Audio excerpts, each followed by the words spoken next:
Bismillah, Assalamualaikum warahmatullahi wabarakatuh. Jadi untuk teman-teman ke depan ketika kita ingin membangun sebuah peternakan, setidaknya ada beberapa langkah yang harus kita ikuti. Yang pertama adalah sebelum kita terjun ke dunia peternakan, maka kita harus belajar mengenai ilmu tentang peternakan. Jadi ilmu tentang peternakan ini apalagi di ternak kambing, ternak ruminansia kecil, perlu kita pahami sebelum kita terjun ke dalam usaha ini. Karena banyak dari teman-teman yang selama ini beternak tanpa ilmu, maka ketika berjalan peternakannya, maka banyak kendala-kendala yang mereka dapati ketika beraktivitas di dunia peternakan. Sehingga bahkan ada dari kondisi terburuk, mereka mengatakan bahwa saya tidak cocok beternak kambing, kambing itu susah diternak. Padahal ketika kita ilmui, istilah yang keren kita populerkan selama ini adalah beternak dengan ilmu menyenangkan, beternak tanpa ilmu akan membuat kita sengsara. Jadi teman-teman, sebelum kita memulai beternak, maka hal yang paling mendasar yang harus kita pahami adalah, harus kita cari adalah ilmu. Ilmu ini bisa kita dapati dari kita belajar, baik itu belajar melalui YouTube, belajar melalui orang-orang yang terdahulu yang sudah berhasil di dunia peternakan, atau belajar melalui buku, atau bagi teman-teman yang memiliki kenalan peternak-peternak yang sudah jalan, maka datangi, silaturahmi, gali ilmunya dan pelajari. Kemudian yang kedua, setelah kita paham ilmunya, maka yang kedua adalah kita harus menentukan arah peternakan kita akan kemana. Jadi banyak juga teman-teman salah dalam menentukan arah peternakan, karena dalam bisnis peternakan tentu ada tujuan akhir kita.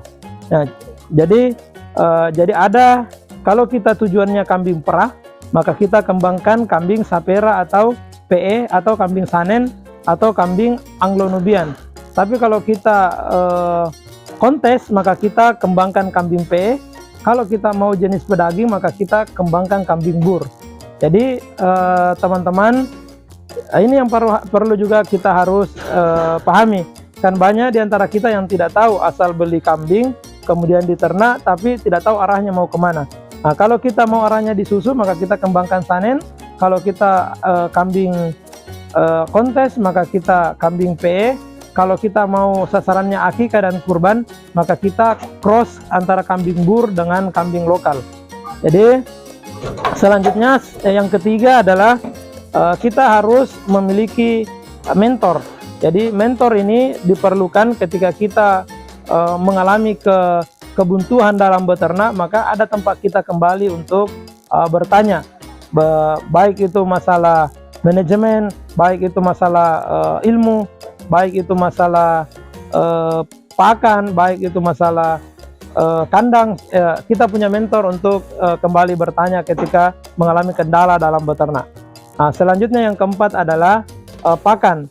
Jadi teman-teman peternak juga perlu pahami bahwa pakan ini adalah hal yang sangat menentukan bisnis peternakan ke depan bisa berhasil atau tidak.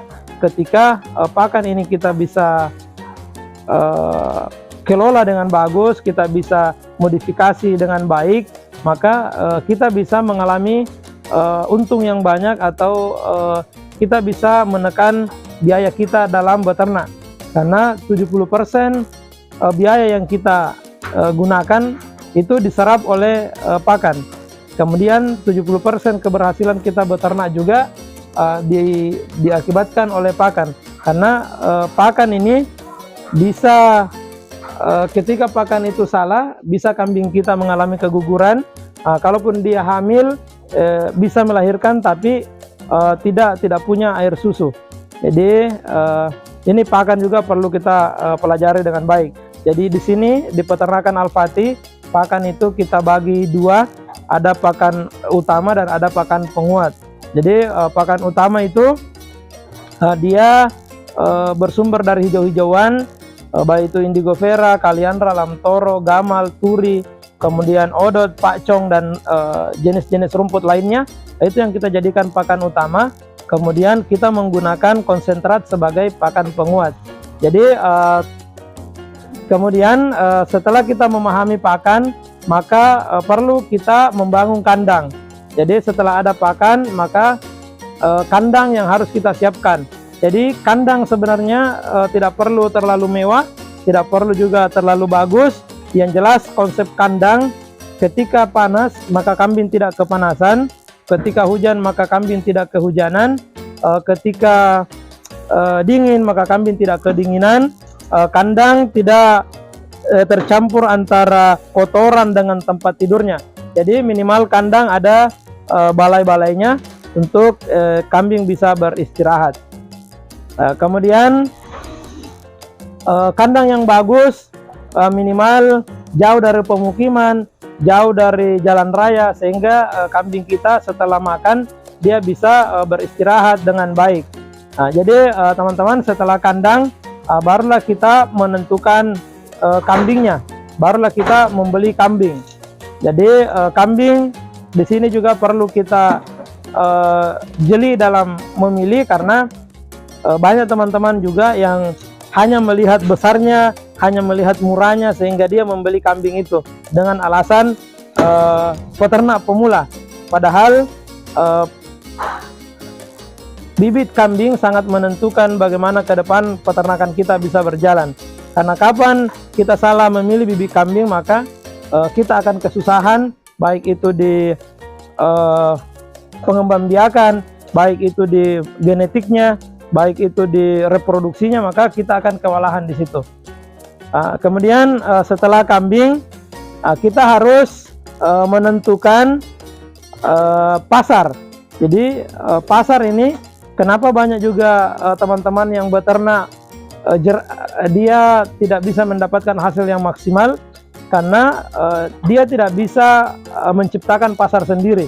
Jadi mereka kadang dikerjai oleh tengkulak yang mengumpul kambing berdasarkan keinginan si tengkulak. Padahal ketika kita mampu menciptakan pasar, maka kita bisa menjual ternak-ternak kita sesuai dengan harga yang kita inginkan.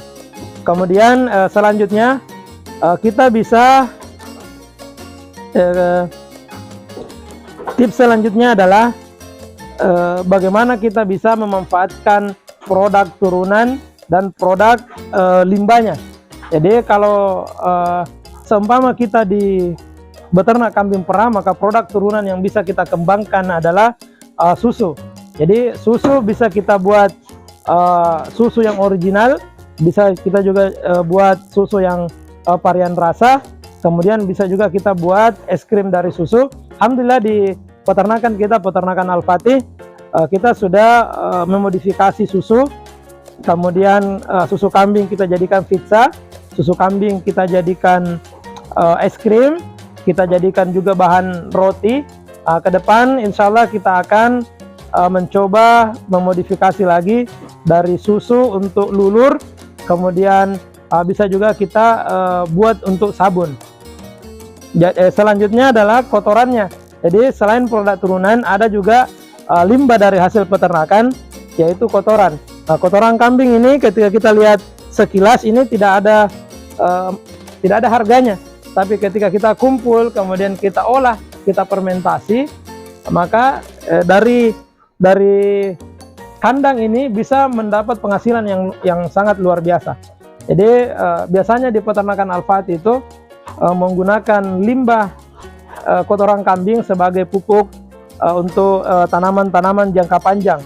Jadi kita karungkan, kemudian kita jual 25.000 per karung. Tapi ketika kita ingin harga yang lebih tinggi, maka kita giling lagi menjadi tepung, kemudian kita jual per kilo, itu harganya Rp15.000.